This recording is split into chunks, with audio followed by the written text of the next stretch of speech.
દાહોદના પુરબિયાવાડ ખાતે આવેલ શ્રી ત્રંબકેશ્વર મહાદેવ મંદિરનો પાઠોત્સવ ભવ્ય શાસ્ત્રોક્ત વિધિ સાથે ઉજવવામાં આવ્યો. નમસ્કાર, સહજ ન્યૂઝ સાથે હું છું ગોપાલ ભેસાણિયા.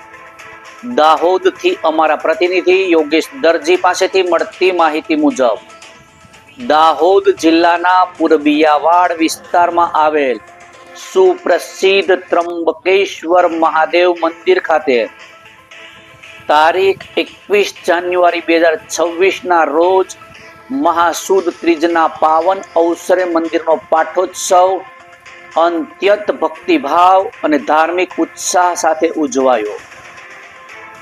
ઉલ્લેખનીય છે કે વર્ષ 2020થી શ્રી ત્રંબકેશ્વર મંદિર સેવા સમિતિ તથા દાહોદના ભાવિક ભક્તોના સાથ અને સહકારથી શ્રી ત્રંબકેશ્વર મંદિરનો જીર્ણોદ્ધાર કરવામાં આવ્યો હતો. ત્યારબાદથી જ દર વર્ષે પરંપરાગત રીતે પાઠોત્સવનું આયોજન શ્રી ત્રંબકેશ્વર સેવા સમિતિને ભાવિક ભક્તો દ્વારા કરવામાં આવી રહ્યું છે. આ વર્ષે પણ શાસ્ત્રોક્ત વિધિઓ, રુદ્રાભિષેક, પૂજન, આરતી તથા અન્ય ધાર્મિક અનુષ્ઠાનો સાથે વિધિવત રીતે શ્રી ત્રંબકેશ્વર મંદિર પાઠોત્સવ સંપન્ન કરવામાં આવ્યો હતો. આ કાર્યક્રમ દરમિયાન આસપાસના ગામો સહિત દૂર દૂરથી આવેલા ભાવિક ભક્તોએ શ્રી ત્રંબકેશ્વર મહાદેવના દિવ્ય દર્શન કરી મહાપ્રસાદનો લાભ લીધો હતો અને પરમાત્મા શિવના આશીર્વાદ પ્રાપ્ત કર્યા. સમગ્ર પટાંગણની અંદર હર હર મહાદેવ, જય જય ભોલેનાથ, જય ઘોષથી ગુંજાયમન બન્યું હતું. ભક્તિ રસનો માહોલ સર્જાયો.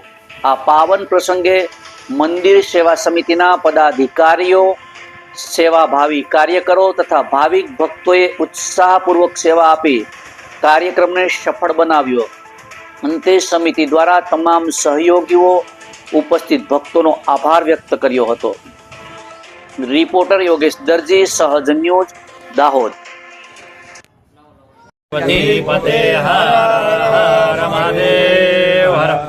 મહાસુદ ત્રીજ સને 2020 માં અમો ત્રંબકેશ્વર સેવા સમિતિ તથા હરિભક્તોના સાથ સહકારથી ત્રંબકેશ્વર મહાદેવ મંદિર પુરબિયાવાડનું જીર્ણોદ્ધાર કરાવેલ અને ત્યારથી મંદિરનો પાઠોત્સવ દર વર્ષે વિધિવત રીતે ધામધૂમથી ઉજવીએ છીએ અને ત્યારબાદ મહાપ્રસાદીનો કાર્યક્રમ રાખીએ છીએ, જેનો લાભ તમામ ભક્તો શ્રદ્ધાભાવથી મહાદેવના દર્શન કરી તથા પ્રસાદી લઈને દર વર્ષે લે છે.